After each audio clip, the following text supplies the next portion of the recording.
નમસ્કાર દર્શક મિત્રો, આપ નિહાળ રહ્યા છો સાઈ ગ્રુપ મીડિયા હાઉસ દ્વારા સંચાલિત નવસારી લાઈવ અને ઝટપટ ન્યૂઝ। દિવસભરની ઘટનાઓથી અવગત કરાવતું એકમાત્ર બુલેટિનમાં જુઓ દેશ અને દુનિયાના આજના મહત્વના સમાચાર। નવસારી મહાનગરપાલિકાનું જે મુખ્ય ફાયર મથક છે એટલે કે ગોહિલ હોસ્પિટલ સામે આવેલું, ત્યાંથી સતત ગટર ઉભરાય છે અને જેના કારણે લઈ અને ગંદકી થાય છે। એ ગંદકી ત્યાંથી થઈ રંગવિહાર થઈ અને શાકભાજી માર્કેટના રસ્તા ઉપર જાય છે। તમે જોઈ શકો છો કે કેટલા દિવસથી આ પાણી ઉભરાઈ રહ્યું છે, છતાં પણ કોઈપણ પ્રકારની તજવીજ હાથ ધરવામાં નથી આવતી। મચ્છરોનો ઉપદ્રવ થાય છે। રંગવિહારની અંદર ભલે એને ઉતારી લેવામાં આવી રહ્યું છે, પણ ત્યાં દુકાનો છે અને દુકાનદારકો જે ખરા એ દુકાનદારોને ત્યાં કસ્ટમર આવવા માટે પણ તકલીફ પડે છે, કારણ કે દુકાનની સામે દુનિયાભરનું પાણી ભરાયું હોય તો સામે રોટરી આઈ હોસ્પિટલ છે કે જ્યાં દર્દીઓ આંખની તપાસ માટે મોટી સંખ્યાની અંદર આવતા હોય અને ત્યાં જ આવી લાલિયાવાડી એક રીતે સાચવી લેવાય। એક બાજુ મહાનગરપાલિકા સ્વચ્છતાની બુમરાણ મારે છે, પણ એની જ પ્રિમાઇસીસની આજુબાજુની અંદર આટલી ગંદકી અને આટલો પાણીનો ભરાવો હોય તો એ શા માટે ચૂપચાપ બેસી રહે છે એ સમજાતું નથી। નવસારીનું સૌથી જૂનું અને જાણીતું મંદિર અને જેને નવસારીના ગ્રામદેવીનું બિરુદ આપવામાં આવ્યું છે એવામાં આશાપુરી માતાનો પાટોત્સવ ગઈકાલે 28મી તારીખે ધામધૂમપૂર્વક ઉજવાયો। જીર્ણોદ્ધાર બાદનો આ 21મો પાટોત્સવ હતો। પાટોત્સવની અંદર યજ્ઞનું આયોજન કરવામાં આવ્યું હતું, મહાપ્રસાદનું આયોજન કરવામાં આવ્યું હતું। સવારથી જ મોટી સંખ્યાની અંદર ભક્તો દર્શન માટે ઉમટી રહ્યા હતા। ખાસ કરીને વાત જો કરવામાં આવે તો યજ્ઞની પૂર્ણાહુતિ સમયે કાંતિભાઈ દેસાઈ, ધનંજયભાઈ શાસ્ત્રી, ઘનશ્યામ પટેલ સહિતના ભક્તો જોડાયા હતા। આરતી બાદ તમામ ભક્તો દર્શનાર્થીઓ માટે મહાપ્રસાદની વ્યવસ્થા મંદિર ટ્રસ્ટ તરફથી રાખવામાં આવી હતી અને સાથે જ કેક કાપી ઉજવણી કરવામાં આવી હતી। કેક કટિંગ સેરેમનીની અંદર નવસારીના પ્રાંત અધિકારી ડોક્ટર જનમ ઠાકોર પણ ઉપસ્થિત રહ્યા હતા।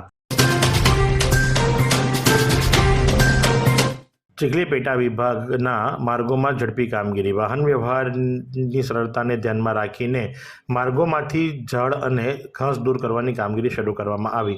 નવસારી જિલ્લાના માર્ગ અને મકાન પેટા વિભાગ ચીખલી હસ્તક આવતા વિવિધ માર્ગોમાં હાલ કામગીરી પ્રગતિ હેઠળ છે। જાહેર સુરક્ષા તેમજ લોકોને માર્ગ પરનો અવરજવર સરળતાથી મળી રહે તે માટે નાયબ કાર્યપાલક ઇજનેર માર્ગ અને મકાન પેટા વિભાગ ચીખલી દ્વારા સણવલ્લા, ટાકલ, રાનકુવા, રૂમલા, કરંજ રોડ પર તેમજ ખેરગામ, બહેજ, વડાપાડા, પાટી રોડ ઉપર સહિતના મુખ્ય માર્ગો ઉપર તાત્કાલિક કામગીરી હાથ ધરવામાં આવી છે।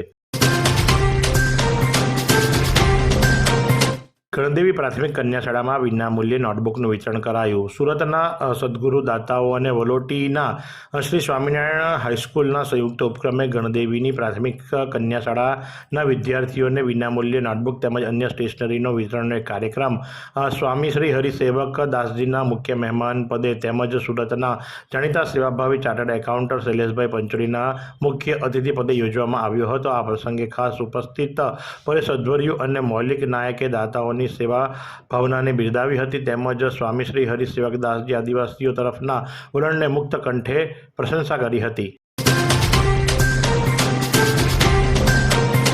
જો આજના હવામાનની વાત કરવામાં આવે તો આજનું મહત્તમ તાપમાન 32.4 ડિગ્રી સેન્ટીગ્રેડ તો લઘુત્તમ તાપમાન 18 ડિગ્રી સેન્ટીગ્રેડ નોંધવા પામ્યું હતું। ભેજની વાત કરીએ તો સવાર દરમિયાન હવામાં ભેજનું પ્રમાણ 82% અને સાંજ દરમિયાન 35% નોંધવા પામ્યું હતું। પવનની ગતિ 3.5 કિલોમીટર પ્રતિ કલાકની ઝડપથી પવન ફૂંકાઈ રહ્યો હતો અને પવનની દિશા નોર્થથી ઈસ્ટ તરફની હતી। આ સુંદર સૃષ્ટિને નિહાળવા માટે હજારો લોકો પાસે દ્રષ્ટિ નથી અને એ ત્યારે જ શક્ય બને જ્યારે કોઈ ચક્ષુદાન કરે। તો તમારા સ્વજનો સાથે મળી એક સુનિશ્ચય લઈએ, ચક્ષુદાનને પરિવારની પરંપરા બનાવીએ। Visit Sant Punit Chakshu bank, Rotary eye institute Navsari. Call 7069006329। નવસારીની એલસીબી ટીમે અમદાવાદના સાબરમતી મધ્યસ્થ જેલમાંથી વચગાળાના જામીન ઉપર નાસી છૂટેલા ફરાર આરોપીને ઝડપી પાડ્યો છે અને વળી પાછો જેલના સળિયા પાછળ નાખી દીધો છે। 2022ની અંદર આરોપી ઉપર પોતાની જ પત્નીને મેણાટોણા મારવા, દહેજ માંગવું, શારીરિક માનસિક ત્રાસ આપવાના કારણે એની પત્નીએ આત્મહત્યા કરી લીધી હતી અને આત્મહત્યાના દુષ્પરિણામના ગુનાની અંદર એને સજા થઈ હતી। કાચા કામના કેદી તરીકે અમદાવાદની સાબરમતી જેલની અંદર એને નાખવામાં આવ્યો હતો, ત્યાંથી એણે વચગાળાના જામીન મેળવ્યા હતા અને જામીન મેળવ્યા બાદ એ ફરાર થઈ ચૂક્યો હતો। આ પ્રમાણે ફરાર આરોપીને નવસારીની એલસીબી ટીમે અમદાવાદથી પકડી અને વળી પાછો જેલના સળિયા પાછળ નાખી દીધો છે। પકડાયેલો આરોપી પંકજકુમાર કૈલાસચંદ્ર દેરાતી કે જે હાલ રહેવાસી 7 મોહન એસ્ટેટ, ખોખરા અનુપમ સિનેમા સામે અમદાવાદ અને એને અનુપમ સિનેમા પાસેથી ખોખરાથી જ એરેસ્ટ કરી અને જેલના સળિયા પાછળ નાખી દીધો છે। નવસારી અધિક જિલ્લા મેજિસ્ટ્રેટ દ્વારા પાણી પર્યાવરણ તથા પ્રદૂષણને અટકાવવા જાહેરનામા દ્વારા પ્રતિબંધ. નવસારી જિલ્લામાં દર વર્ષે ઉજવવામાં આવતા ધાર્મિક તહેવારોની ઉજવણી દરમિયાન જુદા જુદા દેવી દેવતાઓની સ્થાપના કરવામાં આવે છે અને સ્થાપના બાદ ધાર્મિક રીતિ રિવાજ મુજબ પ્રસંગ વીત્યા બાદ મૂર્તિઓની નદી, તળાવ, દરિયામાં વિસર્જન કરવામાં આવે છે. દેવી દેવતાઓની મૂર્તિ બનાવટમાં કેમિકલયુક્ત રંગો હોય છે, જેના કારણે લઈ અને નદી, તળાવ, દરિયાના પાણીની જે ખરા એ બગડે છે, જેના માટે લઈ અને જાહેરનામું બહાર પાડવામાં આવ્યું છે. બિલ્લીમોરાને અડીને આવેલા તલોદ ખાતે રેલવે ટ્રેક નજીક કચરાના ગંજ. બિલ્લીમોરાને અડીને આવેલા તલોદ ગ્રામ પંચાયતની હદમાં આવેલા જે મહેતા હાઈસ્કૂલ સામે રેલવે ટ્રેક નજીક કચરાના મોટા ગંજ ખડકાયા છે. કચરાના ગંજના કારણે તેમાંથી ફેલાતી દુર્ગંધને લઈને આ સ્થળેથી પસાર થતા રાહદારીઓ, વાહન ચાલકો મુશ્કેલી અનુભવી રહ્યા છે. કચરાના ગંજને લઈને આ સ્થળે ગંદકી, દુર્ગંધ અને માખી મચ્છરોનો ઉપદ્રવ વધ્યો છે, જેને લઈને લોકોમાં આરોગ્ય સામે પણ પ્રશ્ન ઉઠવા પામ્યા છે. આ માર્ગ પરથી પસાર થતા લોકો નાક બંધ કરીને જાય છે અને વિશેષ કરીને શાળામાં અવરજવર કરતા વિદ્યાર્થીઓ તથા શિક્ષકો અને શાળાના અન્ય કર્મચારીઓને ભારે તકલીફ ભોગવવી પડે છે. બિલ્લીમોરા ફાયર વિભાગની ગાડીઓ તદ્દન પૂરી થતાં વીમા કવચ મેળવવું મુશ્કેલ. પાલિકા સભ્ય મંગલ કોલિયાની સુરક્ષા કર્મચારીઓ અસુરક્ષિત હોવાની ચીફ ઓફિસરને રાવ. બિલ્લીમોરા શહેર અને બિલ્લીમોરા તેમજ અમલસર વિસ્તારના અનેક ગામોમાં આગ જેવી કુદરતી આફતની જાણ થતાં જ દોડી આવતી બિલ્લીમોરા નગરપાલિકાની ફાયર વિભાગની ગાડીઓની મુદત પૂરી થઈ જતાં તેમજ ગાડીઓમાં વીમો ભરવામાં મુશ્કેલી ઊભી થતાં ફાયર વિભાગની ગાડીઓ અને કર્મચારીઓ અસુરક્ષિત બન્યા હોવાની રાવ પાલિકાના સિનિયર સભ્ય દ્વારા ચીફ ઓફિસરને કરવામાં આવી છે.